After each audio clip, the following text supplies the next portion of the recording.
გერმანიაში ახალი საპარლამენტო არჩევნები არ გაიმართება. მეორე მცდელობა ფრიდრიხ მერცისთვის წარმატებული აღმოჩნდა. ბუნდესტაგმა ქვეყნის კანცლერი აბსოლუტური უმრავლესობით აირჩია, თუმცა საათებით ადრე გამართულ პირველ კენჭისყრაზე მმართველი კოალიციის კანცლერობის კანდიდატმა საკმარისი ხმები ვერ დააგროვა. მას 6 ხმა დააკლდა, რის გამოც საკანონმდებლო ორგანოში რამდენიმე საათიანი შეხვედრები და კონსულტაციები გახდა საჭირო.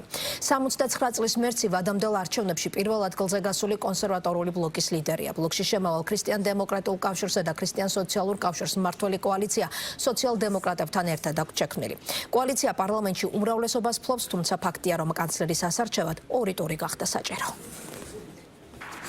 ოლაფ შოლცს შეუძლია საღამო ისე გაატაროს, როგორც ჰქონდა დაგეგმილი. ბუნდესტაგმა მართალია მეორე ცდაზე, მაგრამ ახალი კანცლერის არჩევა შეძლო. 325 დეპუტატის მხარდაჭერით ფრიდრიხ მერცი გერმანიის ახალი კანცლერი გახდა.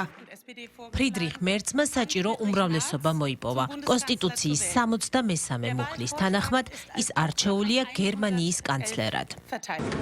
ომის შემდგომი გერმანიის არც ერთი კანცლერი არასდროს აღმოჩენილა მსგავს სიტუაციაში. დღეს ბუნდესტაგში რთული დღე იყო. პირველი კენჭისყრა დილით გაიმართა. ფრიდრიხ მერცს 316 დეპუტატის მხარდაჭერა სჭირდებოდა. მის სასარგებლოდ ხმა კი მხოლოდ 310 დეპუტატმა მისცა. მერცი ერთი ცდით ვერ აირჩიეს. ამის შემდეგ რამდენიმე საათის განმავლობაში იმართებოდა მოლაპარაკებები დახურულ კარს მიღმა იმაზე თუ როდის უნდა გამართულიყო მეორე კენჭისყრა.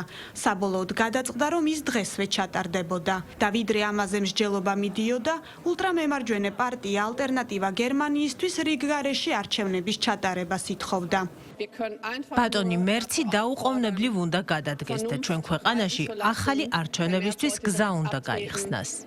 ახალი არჩევნები არ იქნება, მაგრამ ქვეყანა სავარაუდოდ კვლავ პოლიტიკურ გაურკვევლობაში დარჩება, რომელიც წინა მთავრობის დაშლის შემდეგ წარმოიშვა. 2024 წლის შემოდგომაზე გერმანიის მმართველი კოალიცია დაიშალა. თებერვალში ქვეყანაში ვადამდელი არჩევნები დაინიშნა, სადაც კონსერვატიულმა ბლოკმა გაიმარჯვა. მეორე ადგილზე კი ულტრამემარჯვენე პარტია ალტერნატივა გერმანიისთვის გავიდა, რომელმაც ისტორიაში საუკეთესო შედეგი აჩვენა. მაგრამ გამარჯვებულმა პარტიამ მთავრობის ფორმირება დამოუკიდებლად ვერ შეძლო და კოალიციური კაბინეტი მესამე ადგილას გასულ სოციალ-დემოკრატიულ პარტიასთან შეთანხმების საფუძველზე ჩამოაყალიბა.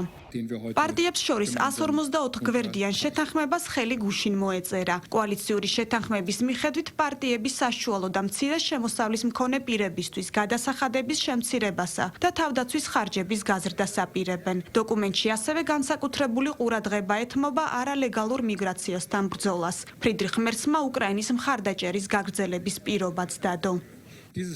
ეს ქვეყანა ელოდება მთავრობას, რომელიც პირველივე დღიდანვე ენერგიულად და სისტემატურად შეუდგება მუშაობას და ზუსტად ეს არის ჩვენი იდეა. კოალიციურ შეთანხმებაში ჩვენ ეს გეგმა გვაქვს. ქრისტიან-დემოკრატიული კავშირის ლიდერი ფრიდრიხ მერცი 69 წლისაა. ის განათლებით იურისტია. პოლიტიკური კარიერა 1980 წელს დაიწყო. მერცი 2000-იანი წლების დასაწყისშიც იბრძოდა კანცლერის ნომინაციისთვის, მაგრამ მის ნაცვლად მაშინ ყოფილი კანცლერი ანგელა მერკელი აირჩიეს. მერცი 2022 წლიდან ქრისტიან-დემოკრატიული კავშირის ხელმძღვანელია.